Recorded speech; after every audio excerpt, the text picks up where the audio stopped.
Olá, gente. Hoje a gente vai seguir então os estudos, fechando já essa primeira parte sobre os fundamentos, né, do comportamento alimentar. A gente começa a entrar agora nos aspectos mais patológicos, né, e essa relação entre as síndromes e o comportamento. Tá? E para começar a estudar, a gente já abre, né, essa segunda parte assim do conteúdo da disciplina com um tema que é extremamente complexo, que é o tema da obesidade. Né? Então aqui a gente pode ver, né, que a obesidade ela é um assunto que vai trazer grandes discussões para a área, né, e que é uma síndrome que acaba trazendo também diversas áreas para contribuir. Tá? Bom, por que a gente vai falar sobre obesidade? Né? Por que a obesidade está dentro dos nossos conteúdos? Bom, a obesidade ela não é classificada como um transtorno mental, né? Então essa é uma primeira coisa para a gente pensar. Assim, né?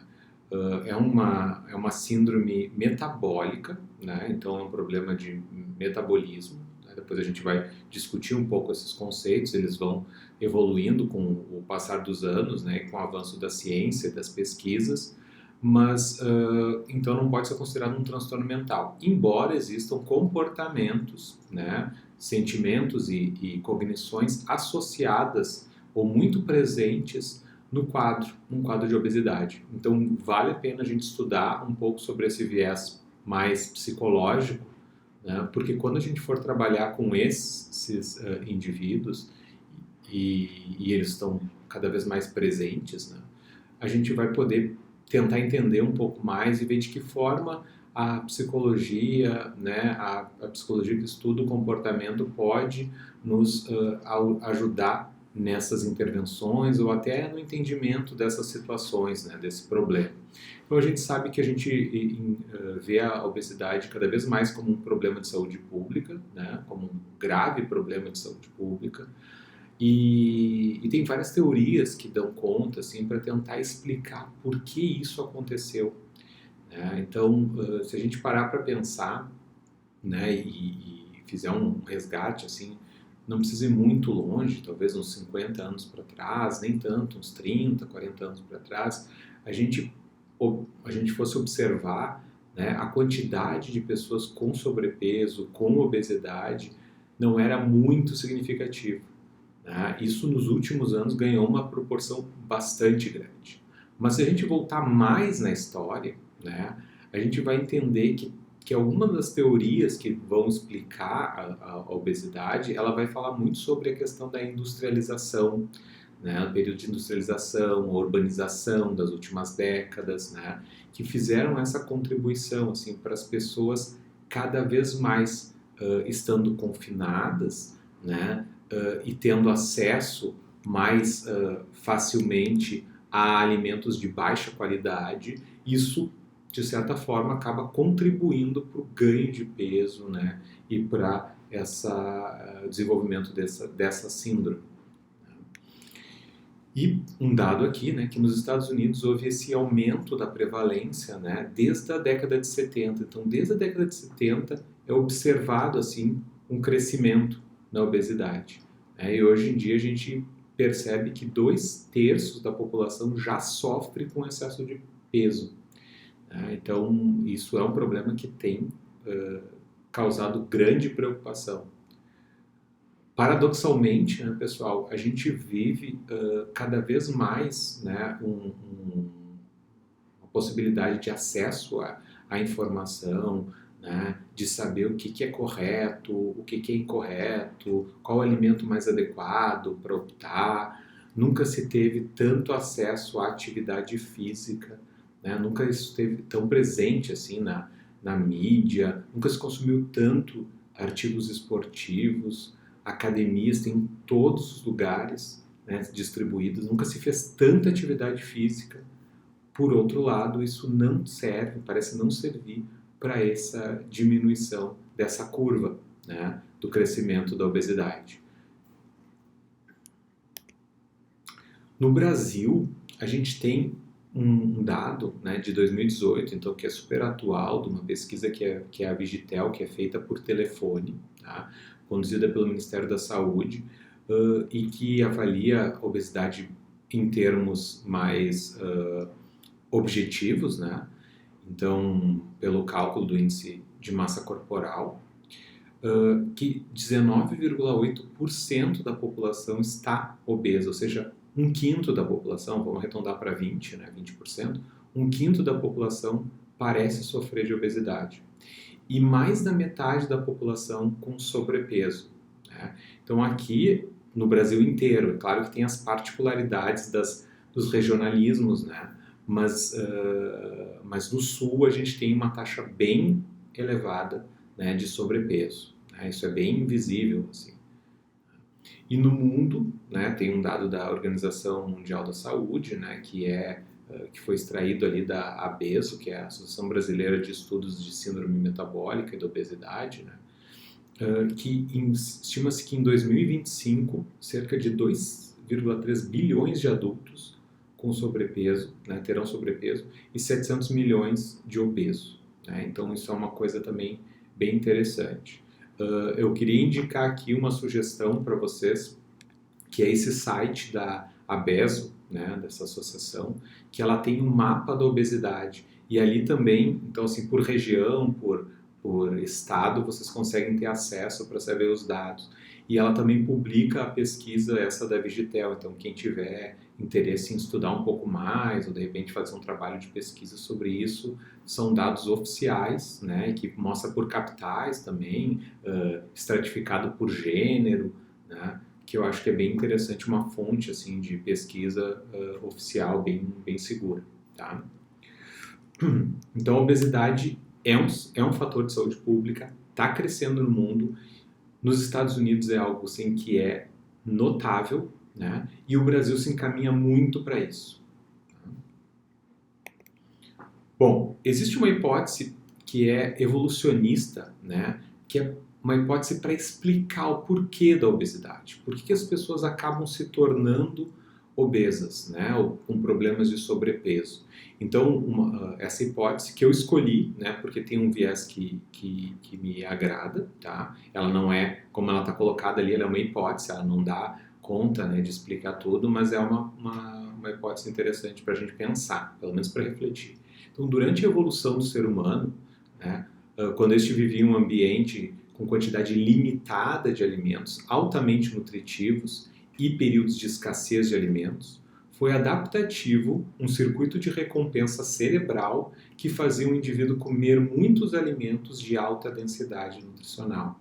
Então, assim, como no passado, né, a gente vivia períodos, né, com alimentos disponíveis e períodos sem alimentos, parecia fazer sentido, né, ter um mecanismo no nosso cérebro que ativasse na presença de alimentos. Então a gente tinha que comer, estocar, né, e isso nos daria uma saciedade, uma recompensa do ponto de vista químico e também psicológico, né, então garantindo maior quantidade de ingesta de alimentos, e isso, né, para poder suportar períodos de escassez. Com o passar do tempo, o que aconteceu? Né? A gente começou a ter uma quantidade enorme à nossa disposição de alimentos. Né? Não existe mais escassez. Se vocês pararem para pensar quanto tempo a gente fica alimentado em 24 horas, né? Praticamente o tempo todo. Fora o período que a gente dorme, a gente está comendo.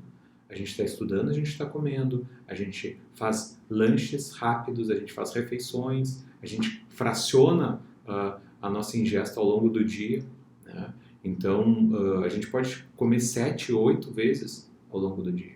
E isso, se a gente for olhar lá para trás, não faz o menor sentido. No passado não era assim que a gente lidava, se relacionava com os alimentos, né?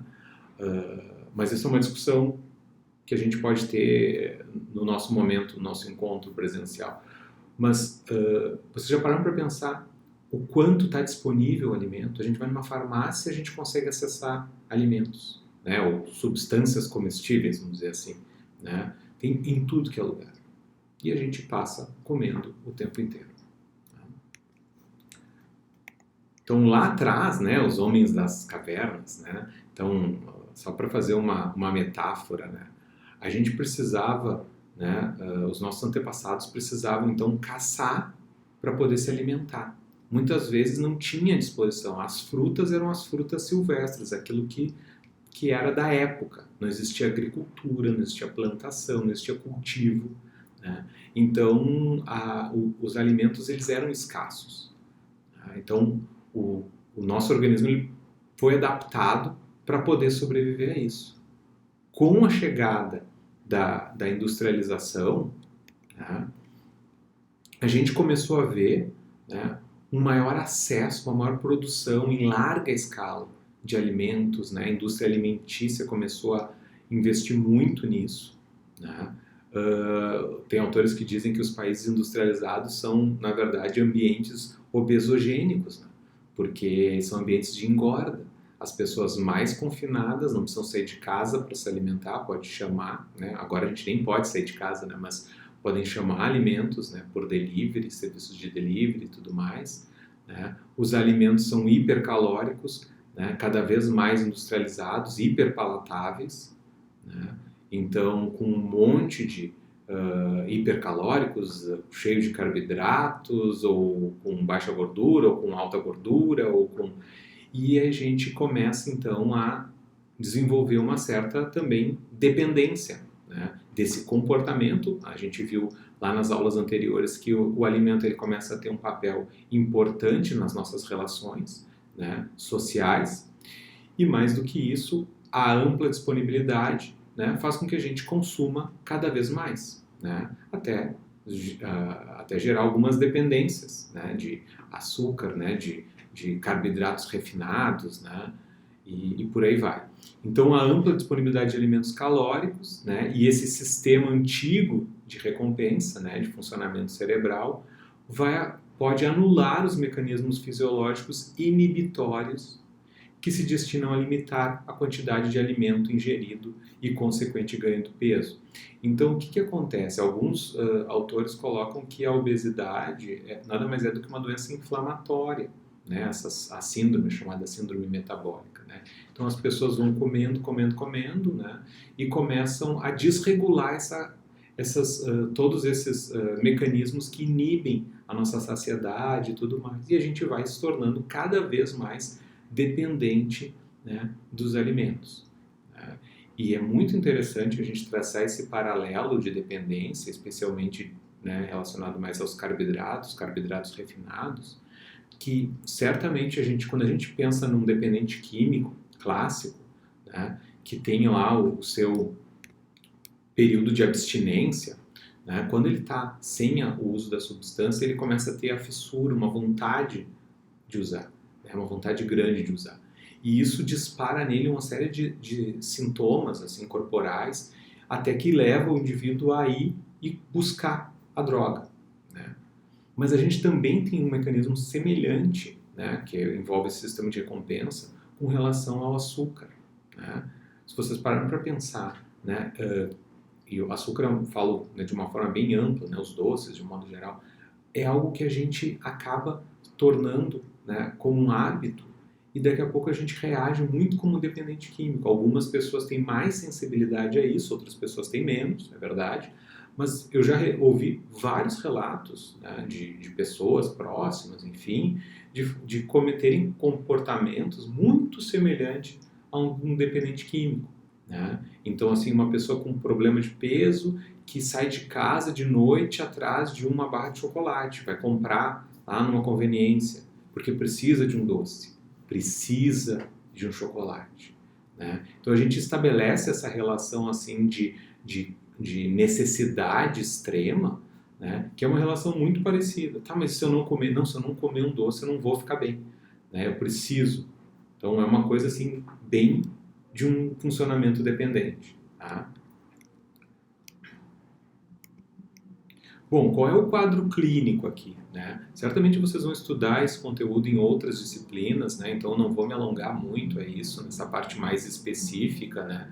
Mas, primeiro que existe, a obesidade é um fator de risco para diversas doenças crônicas, né? Então, a diabetes, né, tipo 2, aquela diabetes adquirida, né? A hipertensão, né? Problemas relacionados, problemas cardiológicos, né? Cardíacos, a dislipidemia, né, o excesso de gordura, né, a gente vai ver especialmente problemas de gordura no fígado também, né, esteatose hepática, né, por conta dessa alimentação super inadequada, doenças, né, coronarianas, né, arteriais, risco para AVC, acidente vascular cerebral, problemas de a vesícula biliar, perdão, osteoartrite, problemas respiratórios e até certos tipos de câncer, assim, já tem algumas correlações, tá? Então, quando eu falo em risco aqui, né, eu estou falando em associação. Então, quando obeso, eu tenho riscos maiores de desenvolver certas doenças do que pessoas que não têm, né, obesidade, né? E problemas também psicológicos, especialmente quadros depressivos, né? Então, assim, eu sei que há uma discussão também com relação à imagem corporal, ao se aceitar, né, com a sua forma física e tudo mais, né? Também acho que uma discussão bem rica, né, da gente pensar, e eu vou trazer depois uma questão relacionada a isso, mas aqui eu estou falando assim que obesidade é um problema de saúde, né? Então, é uma síndrome, ela precisa ser olhada clinicamente, tá? Não é só uma questão assim de eu não gostar de mim, eu me aceitar, os meus exames estão ótimos, Leandro. Não é isso, tá, pessoal? A gente sabe que essa condição ela traz prejuízos para o indivíduo, né, no médio ou no longo prazo. E isso tem que ser olhado, tá? E eu não estou falando aqui de excesso de peso, eu estou falando de obesidade, que é um grau mais importante do que um simples sobrepeso, né, que está dentro ali, né, de uma margem considerada ok, considerada normal, tá? Bom, como é que a gente chega a isso? Então, a forma clássica, né, da gente identificar ou diagnosticar a obesidade se dá através do IMC, né, o Índice de Massa Corporal. A gente sabe que toda vez que a gente estabelece parâmetros, né, a gente está reduzindo o fenômeno, né, ou em termos mais objetivos. Então, quando eu escolho esse parâmetro, eu posso estar deixando de fora outros parâmetros. Tá? Então, assim, o peso, né, sobre a altura ao quadrado, que é como se calcula o IMC, ele está longe de ser a única forma ou a forma mais precisa da gente detectar sobrepeso ou obesidade. Tá? Então, porque a gente vai encontrar pacientes que são fronteiriços, né? E que parecem estar com sobrepeso, mas são considerados normais e vice-versa. Tá? E para magreza a mesma coisa. Então aqui, mas esses são os critérios que a OMS acaba adotando, então a gente não pode descuidar, né? No curso de nutrição vocês vão ver outras formas de avaliação, né, da massa e tudo mais, né, para estabelecer outros critérios, tá? Mas eu vou falar desse que é mais simples, né? Não é o nosso foco aqui entrar no detalhe, mas existem então os parâmetros para estabelecer, né, níveis, né, de sobrepeso, né, da obesidade grau 1, obesidade grau 2 e obesidade grau 3, né, ou mórbida, né, obesidade grave, né, como se fala. Né? Embora exista, não seja muito preciso esse critério, né, ele pode não ser preciso, mas quando ele nos indica, né, uma obesidade grau 2, né, grau 1, grau 3, dificilmente não está dentro do parâmetro de obesidade. Tá? Então, dificilmente a gente vai errar. Tá? Então, assim, não vai servir para todos os pacientes, mas vai servir para boa parte da nossa amostra. Por isso que vale a pena. Então, muitos dos dos parâmetros, eles são calibrados a partir do IMC, então a gente tem que conhecer um pouco, tá? Legal também, quem nunca fez, calcular o seu aí para ver em que classificação está, né? E se precisa, né, tomar alguma medida com relação a isso. Por que que isso pode não ser um parâmetro muito confiável? Ah, porque eu posso ter um IMC alto, mas ter uma massa magra, né, maior do que a massa gorda, por exemplo, né? Então isso vai me dar sobrepeso, mas na verdade eu não tenho sobrepeso, né? Porque o meu índice de gordura corporal ele é baixo. Então são alguns detalhes que são importantes a gente ter em mente para não ficar, né, somente com um parâmetro, tá? Mas vamos adiante, então, o IMC. E aí vem a etiologia, né? Então, como é que se explica, da onde que surge a obesidade?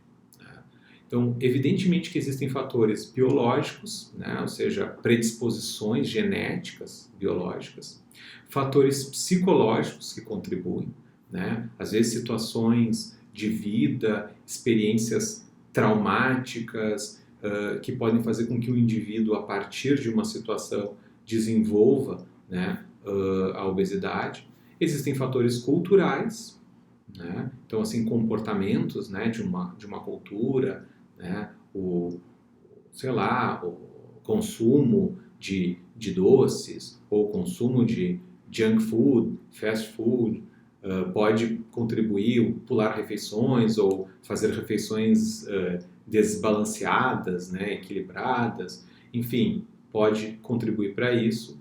E fatores ambientais, né, que aí é o próprio ambiente disponibilizando, né, para o indivíduo o consumo desses alimentos. Tá? Então, quando a gente tem um fenômeno que ele é, né, super complexo, como o caso da obesidade, evidentemente que o tratamento mais adequado vai ser um tratamento interdisciplinar. Então, a gente não tem como pensar a obesidade, né, só numa perspectiva mais médica, né, ou só através da intervenção do nutricionista, né? Então, precisamos pensar numa perspectiva interdisciplinar. Existe uma outra questão, né, evidentemente, que é a questão do estigma, né? Então, muitas pessoas que sofrem de obesidade, elas acabam também sofrendo com o estigma, né, em ser gordo, né, o preconceito que tá por trás disso, né? Essas pessoas, elas carregam muito sofrimento, às vezes, né? Então, assim, acabam evitando determinadas situações justamente pela condição física delas. E tem vários estudos que vão explorar esse aspecto, assim, né? E vão ver justamente por que os obesos eles têm chances maiores para desenvolver transtornos mentais, né? Por todo o estresse que eles recebem, né? Um estresse social vai fazer com que eles evitem situações de desempenho, não se coloquem, né, em determinadas situações. Existe aí esse estudo aí que faz uma discussão um pouco sobre a questão relacionada ao estigma, né, e a perpetuação da obesidade. Então, esses mecanismos sociais, né, de preconceito e tudo mais, faz com que o obeso fique cada vez mais, né, encapsulado, né, na sua condição e com um medo do rechaço externo, né, das relações, e isso contribui bastante, né, para que ele siga, né, obtendo prazer da única fonte que ele vê viável, que é o alimento, né? O que a gente observa em obesos crônicos é uma dificuldade, né, de obter prazer de outras fontes que não só do alimento. O repertório deles de prazer ele vai sendo empobrecido, né, com o passar do tempo e vai recorrendo apenas à alimentação. E essa alimentação, como eu falei para vocês, ela tende a ser quase que invariavelmente, né, comidas ultraprocessadas, né, carboidratos, né, refinados, doces, farinhas, farináceos e por aí vai. Né?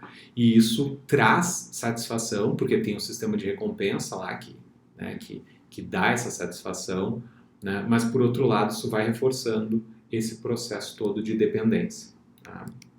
Então, a questão do estigma faz com que... Tem vários estudos na psicologia social que comparam, assim, às vezes por fotografias, uma pessoa obesa e uma pessoa com peso normal, né? E se pergunta para a população de um modo geral, assim, quem vocês acham que tem mais sucesso na vida? Quem tem o melhor salário? Quem tem... E as pessoas sempre discriminam o obeso. Então, até as condições que teoricamente não estariam tão associadas, né, rendimento escolar, rendimento acadêmico, desempenho no trabalho, sempre são subavaliadas. E isso faz com que eles tenham que lidar com esse estigma. Tá?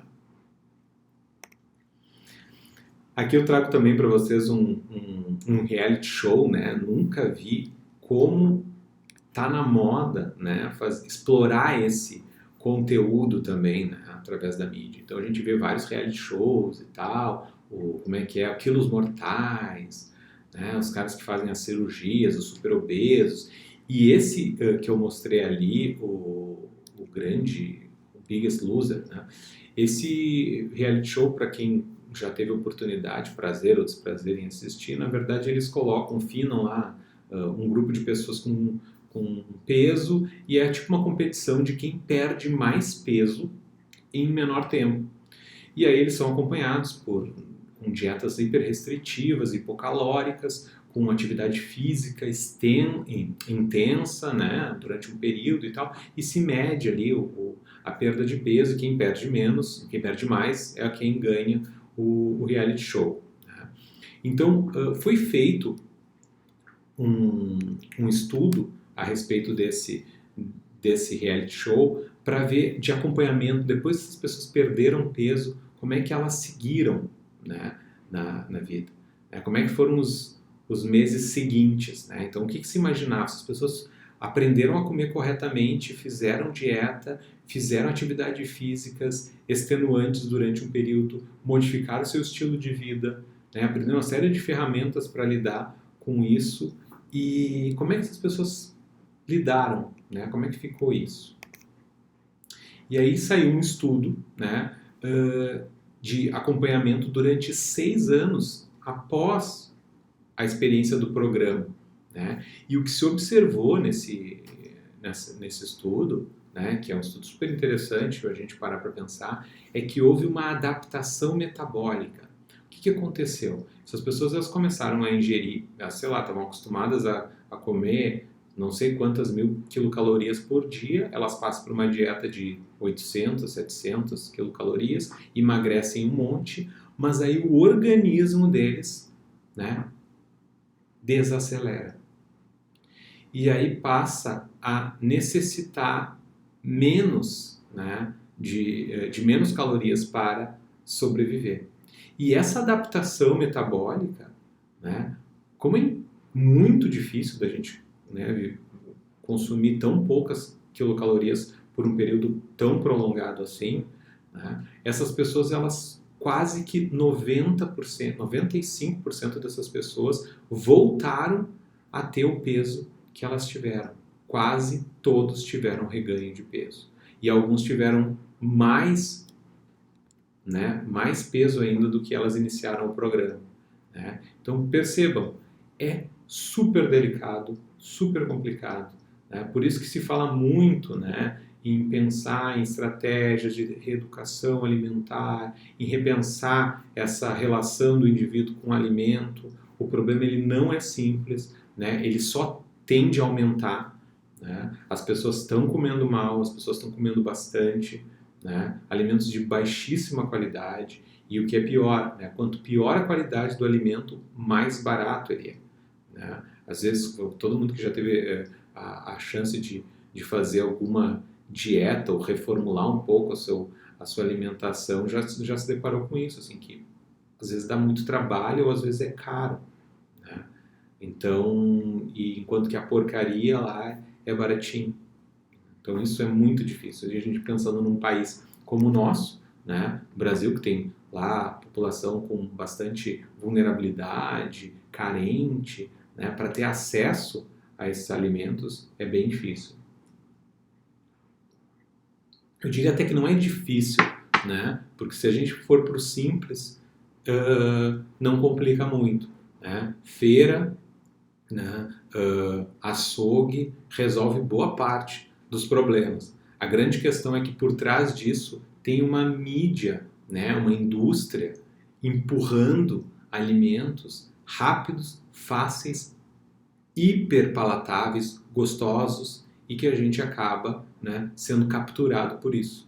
Né? Então é difícil lutar contra essas forças. Acho que esse é o grande problema. Bom, então assim, até agora a gente viu um pouco sobre a figura, né, da obesidade, a sua complexidade, né, os problemas que podem gerar. Né? Volto a dizer, embora existam fatores biológicos, psicológicos por trás, né, eu tendo a pensar que a maior parte, né, das pessoas que sofrem com isso, elas na verdade elas têm, né, elas adquirem esse problema. Né? Então é muito no comportamento e a gente tem que olhar bem para isso. Bom, na próxima aula eu vou comentar sobre as principais estratégias, né, cognitivas que são utilizadas com esses pacientes. Né? São utilizadas tanto por psicólogos, mas também podem ser ferramentas interessantes para os nutricionistas usarem, né, com esses indivíduos que sofrem de sobrepeso, né, ou de obesidade. Tá bem? Ok, até a próxima.